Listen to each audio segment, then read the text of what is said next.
Queridos irmãos, eu quero saudá-los nessa manhã com a paz do Senhor Jesus e dar graças a Deus por mais um ano de existência da Igreja Presbiteriana da Conde da Boa Vista.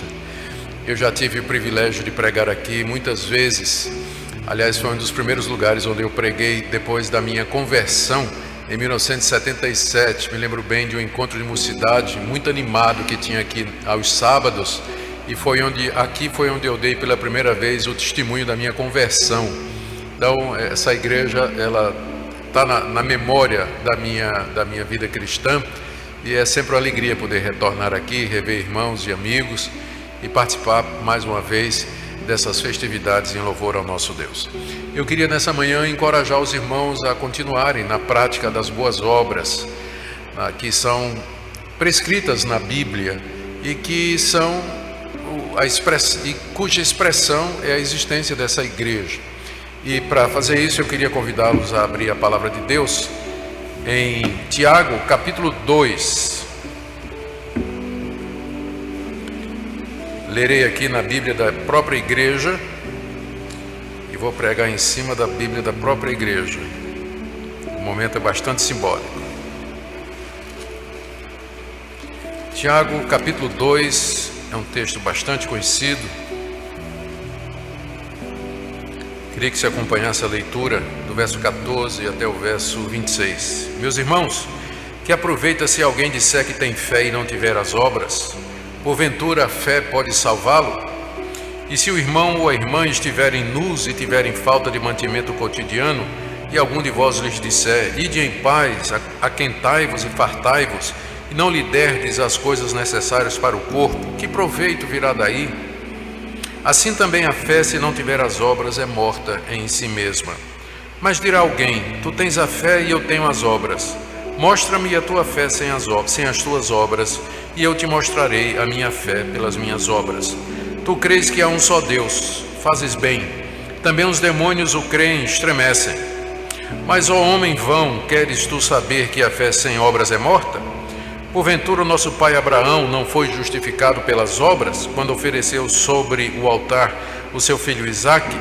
Bens veis que a fé cooperou com suas obras, e que pelas obras a fé foi aperfeiçoada. E cumpriu-se a escritura que diz, e creu Abraão em Deus, e foi-lhe isso imputado como justiça, e foi chamado o amigo de Deus. Vedes então que o homem é justificado pelas obras, e não somente pela fé.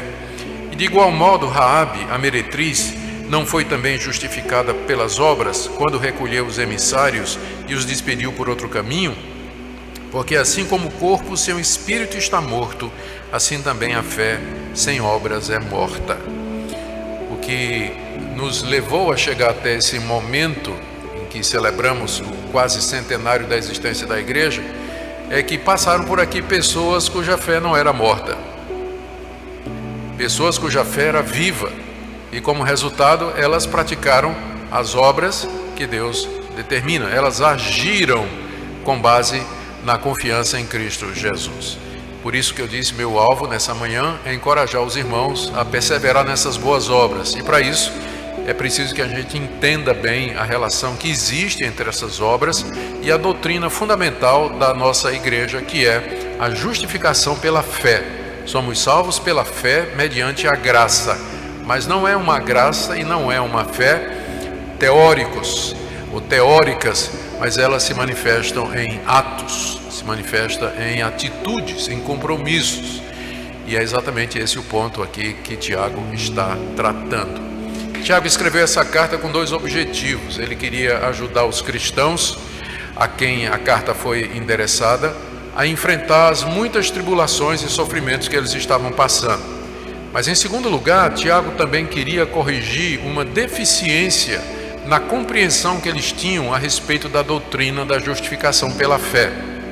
Essa era a mensagem que foi anunciada pelo apóstolo Paulo e os demais apóstolos. Esses irmãos a quem Tiago escreve provavelmente haviam sido evangelizados em parte pelo apóstolo Paulo, uma vez que Paulo foi quem fez grandes viagens entre os gentios, 3 viagens missionárias entre os gentios.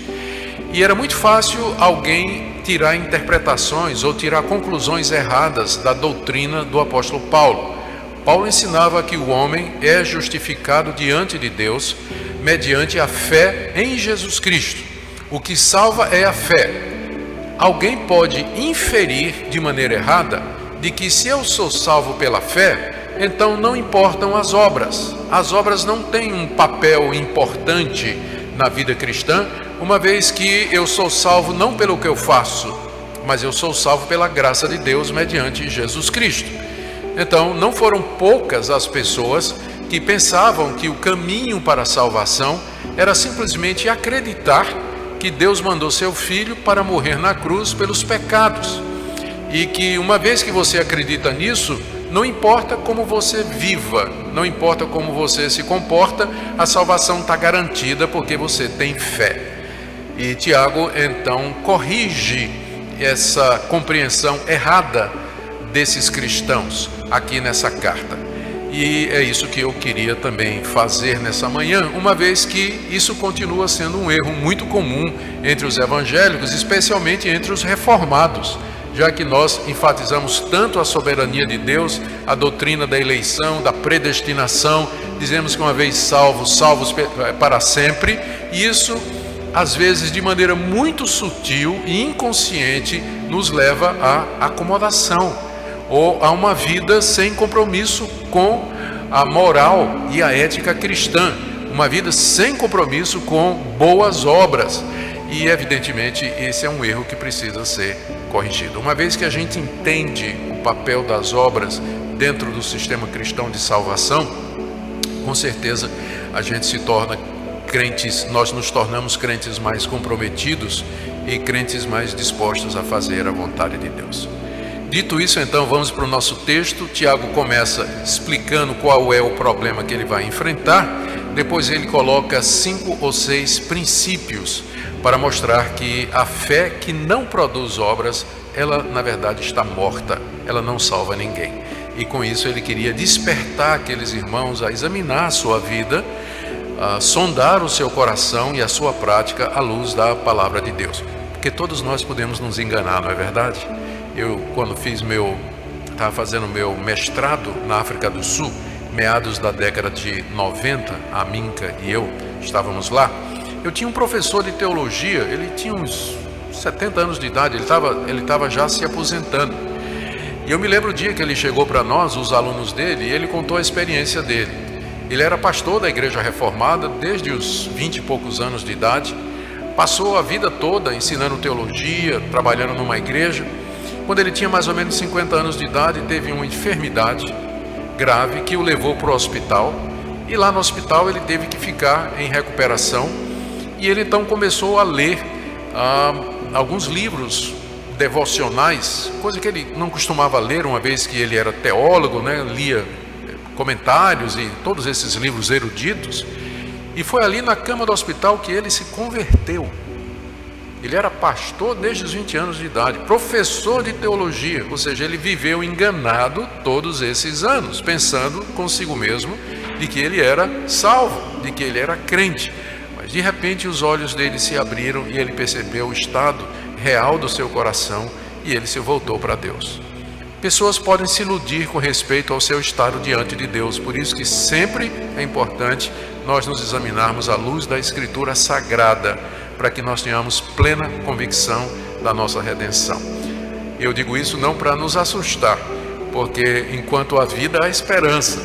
Se Deus falar ao seu coração, se Deus mostrar alguma coisa, então o próprio Jesus Cristo disse que nós podemos ir a Ele, e Deus nunca rejeita o penitente, aquele que se humilha diante dele e que o busca de todo o coração. Vamos lá? Primeiro, verso 14, a natureza do problema que Tiago vai tratar aqui. Meus irmãos, que aproveita se alguém disser que tem fé e não tiver as obras? Porventura a fé pode salvá-lo? O que Tiago está, o ponto aqui de Tiago, são aquelas pessoas que dizem que têm fé. Eu quero que você tenha em mente isso, que sempre na história da igreja cristã, para que alguém se torne membro da igreja, ela tem que professar a sua fé. Isso já era prática no período dos apóstolos. O próprio Jesus foi quem disse isso. Aquele que me confessar diante dos homens, eu confessarei diante do meu Pai que está nos céus. Então, sempre que alguém ouvia a mensagem apostólica e queria se tornar cristão, era pedido que ele fizesse uma pública confissão de fé, que ele fizesse uma declaração de fé. E a declaração de fé mais básica do cristianismo é essa: Jesus Cristo é o Filho de Deus, Ele é o meu Salvador, Ele veio ao mundo para morrer pelos nossos pecados.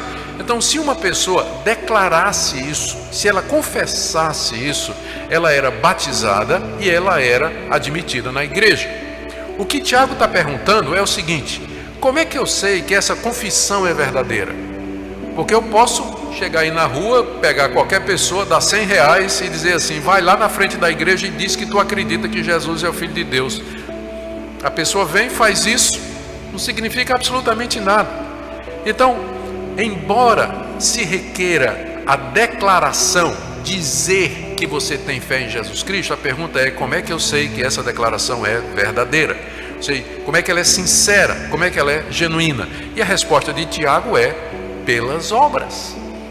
Pelas obras, pela conduta da pessoa, por aquilo que ela faz, pelas suas escolhas, pelas suas decisões. Por isso que ele pergunta, ele diz aqui: de que é que aproveita alguém disser que tem fé? Então, o ponto aqui é a profissão de fé, né? Alguém declarar que tem fé. O que é que aproveita se alguém disser que tem fé e não tiver obras? Obras, infelizmente, na cultura brasileira, o termo acabou sendo sequestrado pelo espiritismo e pela Igreja Católica. Evangélico não gosta da palavra obras. A primeira coisa que ele faz é identificar com caridade, dar esmola na rua, ajudar um pedinte, contribuir para um abrigo de idosos, um lar de crianças órfãs ou coisa desse tipo. Mas esse não é o conceito bíblico de obras, embora as obras bíblicas envolvam atos de caridade para com o próximo. Como nós iremos ver aqui, obras é tudo aquilo que o homem faz em obediência à palavra de Deus. E a palavra de Deus pede muito mais do que caridade com o próximo. Obras é tudo aquilo que nós fazemos em resposta aos mandamentos, às ordens de Deus. O que Tiago está dizendo é: alguém declarar que tem fé, mas ele não vive uma vida de obediência à palavra de Deus, essa declaração de fé não vai salvar você. Que você fez profissão de fé, que você foi batizado na igreja, não vai. Porque se isso não for acompanhado de obras, então a pergunta de Tiago é: porventura essa fé, esse tipo de fé que é da boca para fora, pode salvar a pessoa dos seus pecados? E esse é o tipo de pergunta que a gente chama de pergunta retórica. É a pergunta que se faz para você obter uma resposta definida. E a resposta aqui é: não. Esse tipo de fé pode salvar uma pessoa? Resposta: não, não pode. Não pode. E Tiago então traz alguns argumentos para esse ponto que ele está fazendo aqui, que a fé que salva, a declaração de fé que funciona, é aquela que é feita por uma pessoa que obedece a Deus, que anda nos caminhos de Deus. Hipócritas podem fazer declarações de fé, gente não convertida pode fazer declaração de fé, mas só será salvo aquele que, confessando a sua fé, confirma isso através das obras. Primeiro argumento está aí no verso 15 e 16. Esse primeiro argumento de Tiago é tirado de uma situação que poderia acontecer naquela época com muita facilidade. Ele diz assim: se o teu irmão ou irmã estiverem nus e tiverem falta de mantimento cotidiano, e algum de vocês disser: ide em paz, aquentai-vos e fartai-vos, e não lhe derdes as coisas necessárias para o corpo, que proveito virá daí? A igreja no século I era composta, na sua grande parte, por pessoas das classes mais desfavorecidas da sociedade. Viúvas, órfãos, pequenos agricultores, diaristas, jornaleiros, soldados. Poucas pessoas eram pessoas de posses. Então, essa situação aqui que Tiago está descrevendo era perfeitamente comum. Você encontrar um irmão que estava nu, não no sentido que ele estava pelado, mas que ele não tinha roupa adequada para enfrentar o frio daquela região do Oriente. Quando fazia frio mesmo, e o calor, que quando fazia calor, fazia mesmo. Então, muita gente era pobre a ponto de não ter roupa. E naquele tempo, a túnica, ela servia de proteção contra o frio, ela servia de proteção contra o sol e de cobertor e lençol e colchão.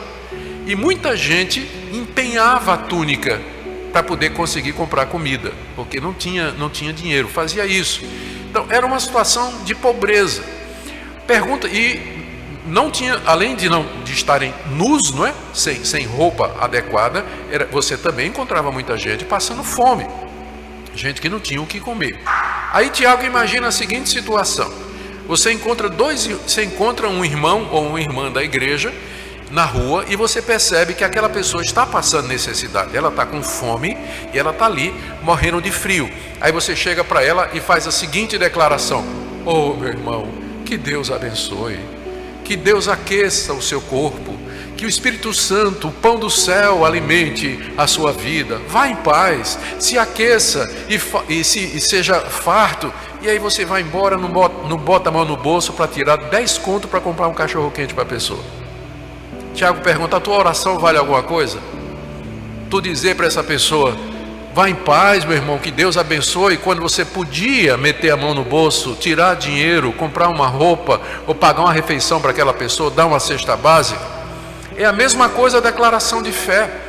Da mesma forma que aquelas tuas palavras não adiantam nada se elas não são acompanhadas de atos, elas não vão resolver o problema. Só você professar fé em Cristo Jesus e não viver uma vida de obediência também não vai salvar você.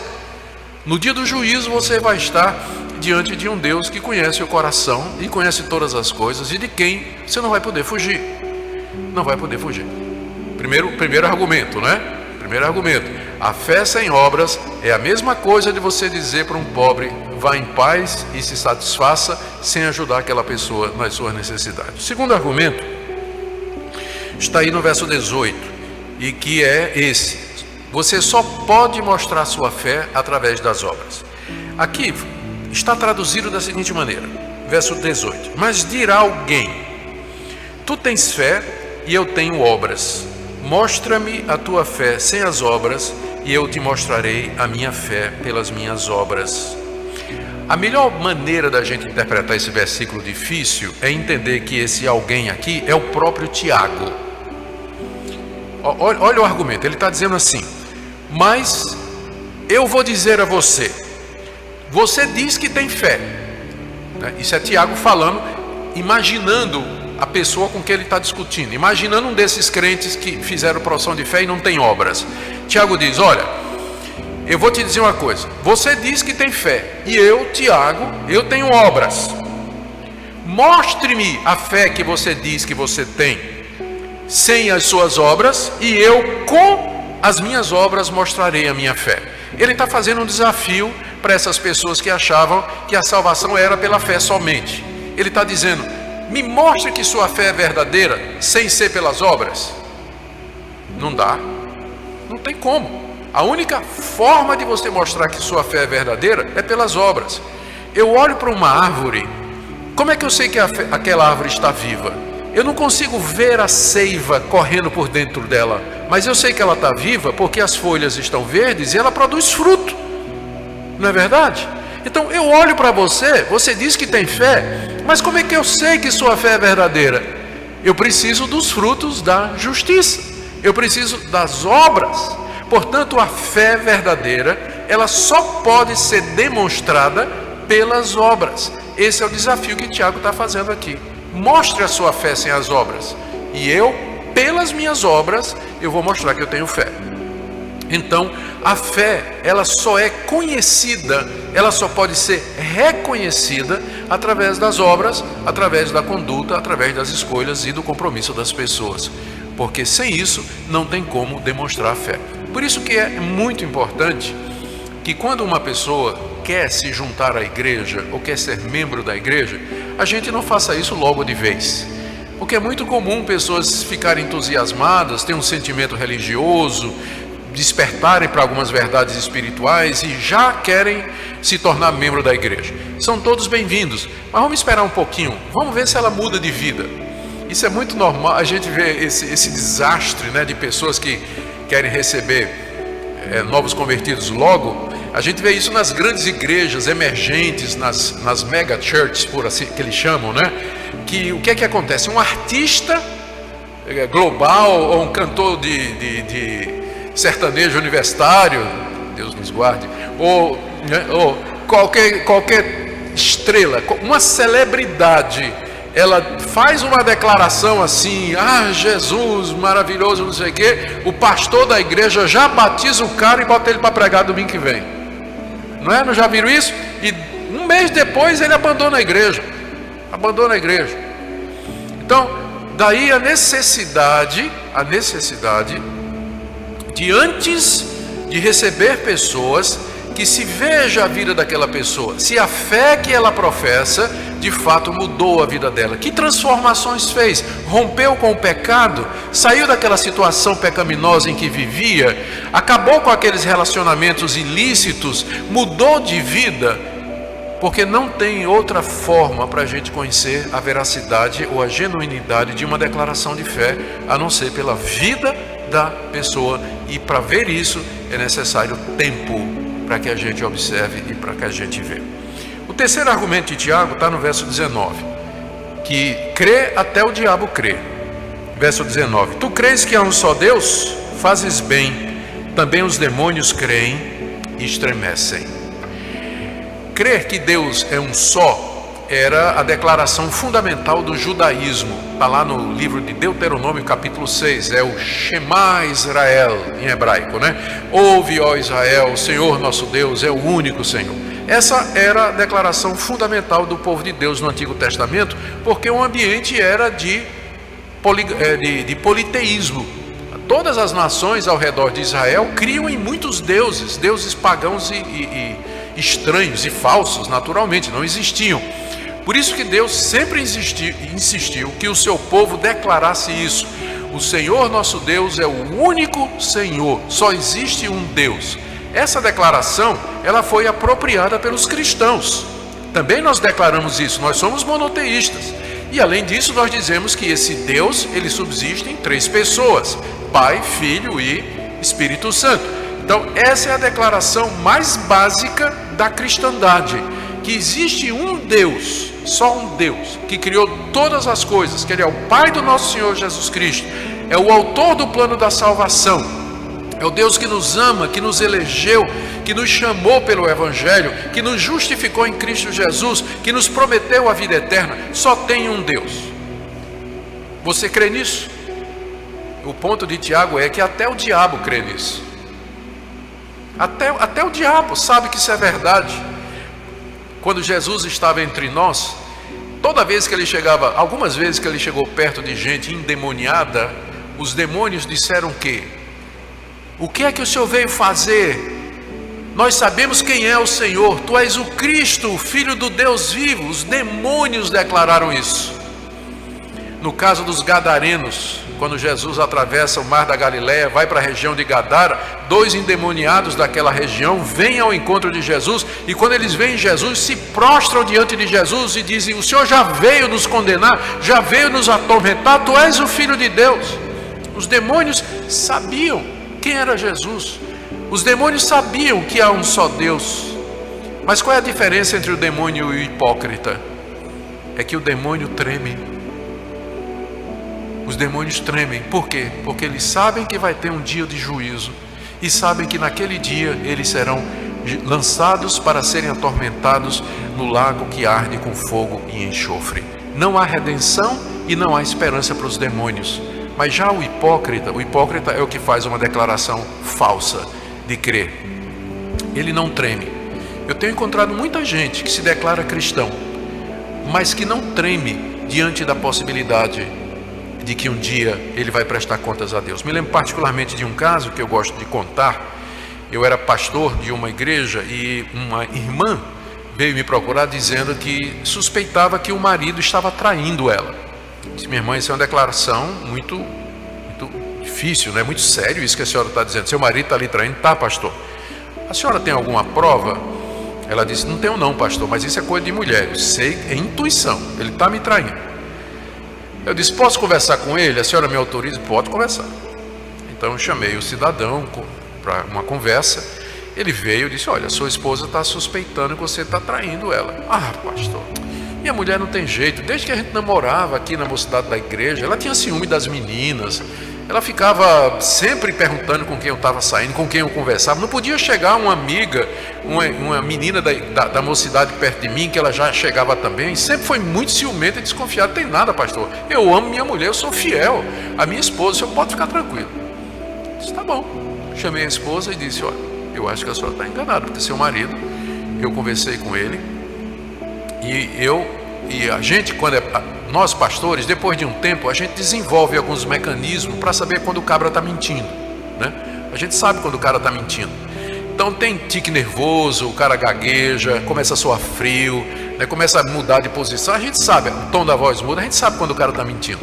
E na conversa que eu tive com esse cidadão, o cara nem tremeu o beiço, né? Não bateu nem a pestana, estava lá, né? Cara, tá bom, me convenceu. A mulher: tá bom, pastor. Um mês depois ela chega com o celular dele. Confira aí, pastor. Eu fui lá no SMS, cheio de mensaginha de amor com amante, não é? E o que me impressionou foi que quando eu conversei com o cidadão, gente, não tremeu nem o beiço, nada. Não desceu uma gotinha de suor. Negou na cara dura, cara de pau mesmo, negou mesmo. Aí eu confrontei. Aí ele: ah, pastor, foi um lapso, não sei o que, mudou completamente. Eu peço perdão, vou me reconciliar com o senhor. Aí me deu assim uma iluminação, e eu perguntei para ele: só uma pergunta, meu irmão, essa foi a única vez? Ele disse: pastor, já que o senhor perguntou. Entende? Crê em Deus, mas não treme, não tem temor a Deus, mente na cara de pau, hipócrita. Os demônios tremem. Essa é a diferença. Se houvesse salvação para os demônios, eles seriam salvos e essas pessoas não seriam.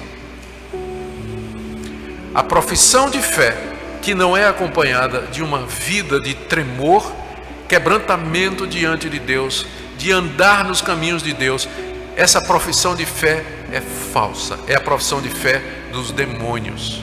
Elas não salvam absolutamente ninguém. Próximo argumento do apóstolo Paulo vai do verso 20 até o verso 24 e centraliza na figura de Abraão, o pai da fé. Eu vou reler para vocês, eu já li, mas eu vou reler para que a gente tenha em mente. Ele vai no verso 21. Porventura ele começa no verso 20. Mas, ó homem vão, ele ainda está falando, né, com aquele opositor imaginário. Ó homem vão aqui é tolo, homem bobo, né? Bobo porque esse argumento que você está usando aí não vale nada, né? De que a fé salva sem obras. Você é homem tolo, você quer saber que a fé sem obras é morta? É como se Tiago preparasse dizendo assim: eu vou te dar agora um exemplo que vai resolver o assunto, que vai calar sua boca e vai deixar você sem argumentação. Vou puxar o tapete debaixo dos seus pés agora. E aí ele fala de Abraão. Porventura nosso pai Abraão não foi justificado pelas obras quando ofereceu sobre o altar o filho Isaque? Bem vês que a fé cooperou com suas obras e que pelas obras a fé foi aperfeiçoada. Cumpriu-se a escritura que diz: Abraão creu em Deus, e isso lhe foi imputado como justiça e foi chamado amigo de Deus. Vede então, conclui Tiago, que o homem é justificado pelas obras e não somente pela fé. O que Tiago está fazendo aqui é tomando aquela pessoa que era mais conhecida e significativa na história do Antigo Testamento para o povo de Israel, que era Abraão. Abraão, o grande patriarca, que Deus elegeu, que Deus chamou, que prometeu, que fez uma aliança com ele e prometeu dar a ele uma terra, um reino, uma descendência, e disse que nele seriam benditas todas as nações da terra, que viria alguém da descendência de Abraão que abençoaria todo mundo. Abraão é o pai da fé, ele é chamado de o pai da fé na Bíblia. Ele é o exemplo daquela pessoa que confiou em Deus, que obedeceu a Deus, que saiu da sua terra tendo só a promessa de Deus: vai para um lugar que eu te mostrarei. Pela fé Abraão obedeceu, saiu de Ur dos Caldeus, peregrinou pela Mesopotâmia até chegar lá em Canaã, e durante anos ele ficou esperando ter um filho. para poder se cumprir a promessa de Deus. E esse filho não vinha, até que finalmente veio. Então ele é colocado como o exemplo de alguém que tinha fé. Mas o que Tiago está dizendo aqui é que essa fé de Abraão, ela foi acompanhada por obras. E que Abraão não era apenas uma pessoa que cria em Deus, mas era uma pessoa que obedecia a Deus. E o que ele faz aqui é relacionar dois episódios conhecidos na vida de Abraão. O primeiro episódio três episódios, é do capítulo 12. No capítulo 12 de Gênesis, Deus chama Abraão e faz as promessas, e Abraão obedece pela fé. No capítulo 15 de Gênesis, Abraão está um pouco desesperançado, porque passou-se muito tempo desde que Deus fez a promessa e ele não tinha um filho. E uma noite Deus aparece a Abraão e diz: Abraão, tira Abraão da tenda e diz: conta as estrelas do céu, assim será a tua descendência. Abraão não tinha nem filho ainda, e Deus estava dizendo: você vai ter tantos filhos quantas estrelas há no céu. E diz lá em Gênesis 15 que Abraão creu em Deus, e isso lhe foi imputado para a justiça.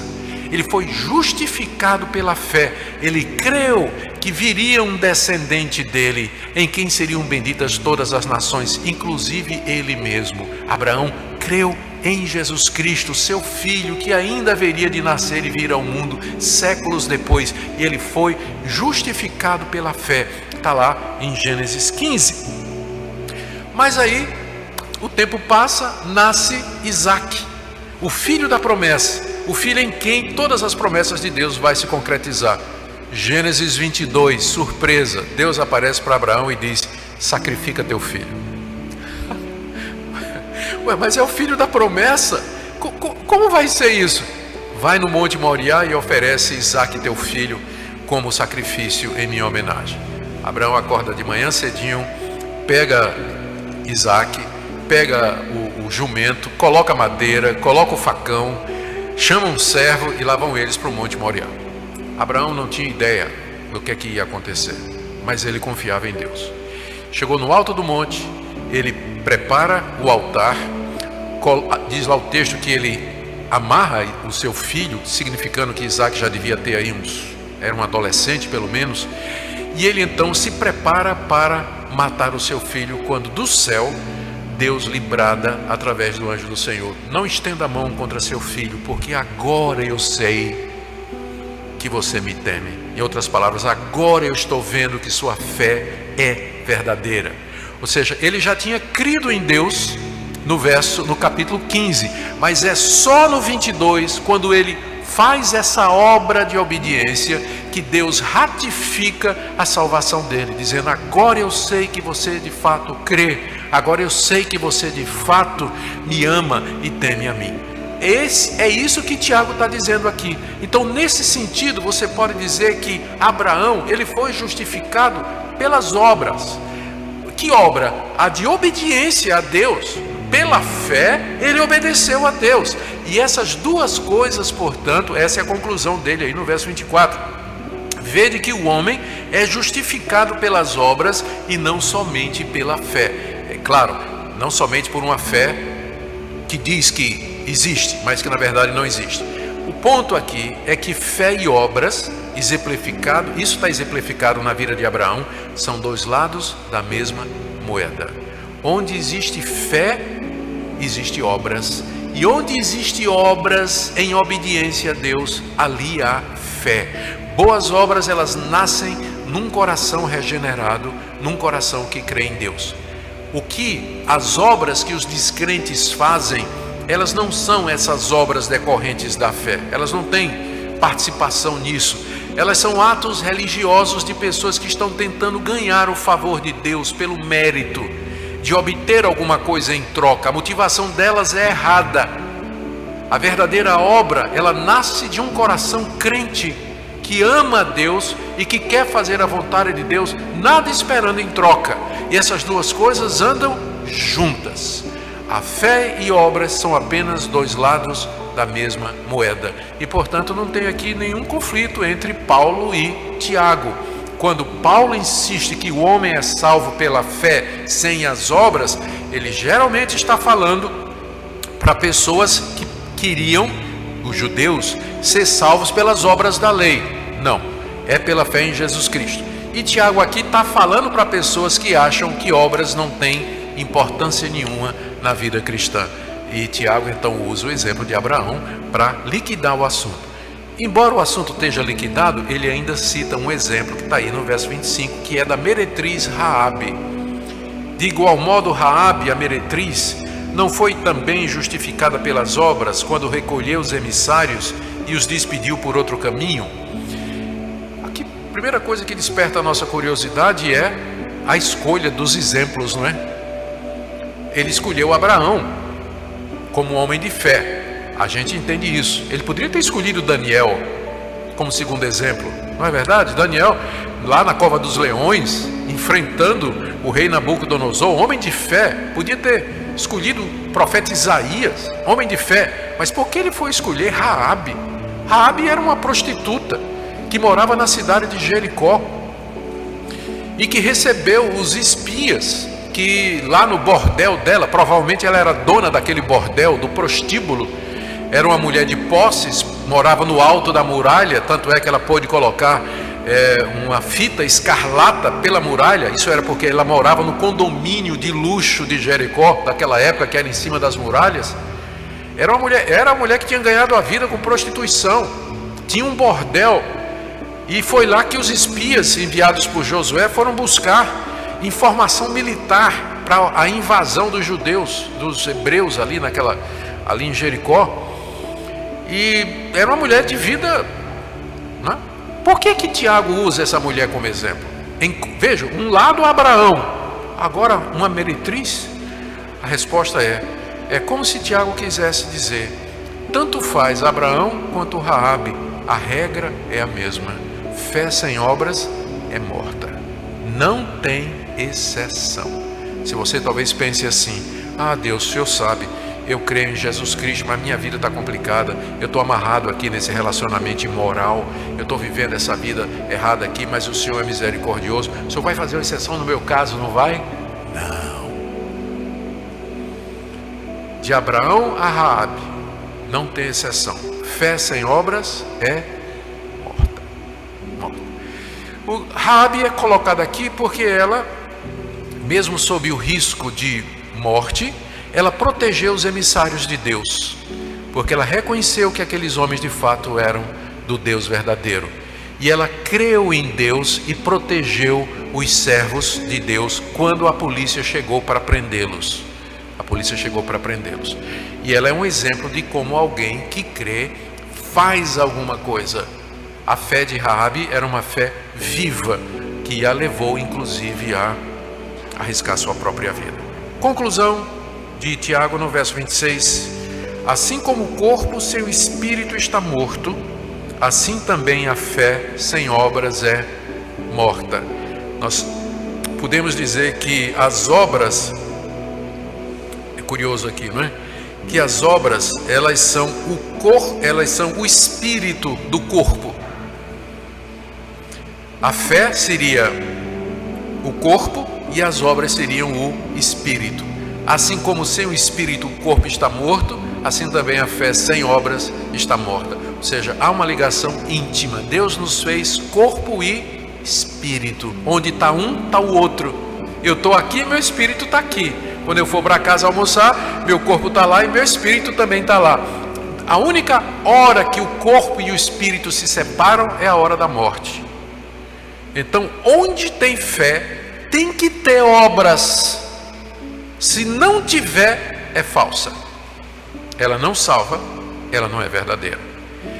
Eu termino, irmãos, essa palavra de doutrina e aplicação, dizendo que foram homens e mulheres que creram assim, que construíram essa igreja, que trabalharam, que labutaram e que demonstraram pelas obras. Vocês perceberam que a obra aqui não é só caridade. Sim, inclui dar roupa e comida ao irmão necessitado, mas inclui tremer diante de Deus, inclui dar a Deus o que nós temos de mais precioso. Abraão deu o seu filho, significa arriscar a vida por amor a Deus, como Raabe fez. Obras, obediência a Deus.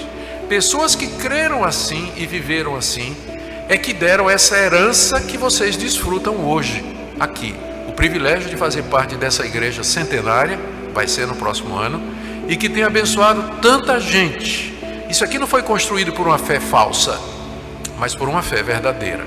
E é essa fé que eu quero exortar os irmãos a procurar e a exercer nessa manhã, para continuar, para que a geração que vem depois de nós também desfrute de todos esses privilégios que vocês estão desfrutando aqui. Amém?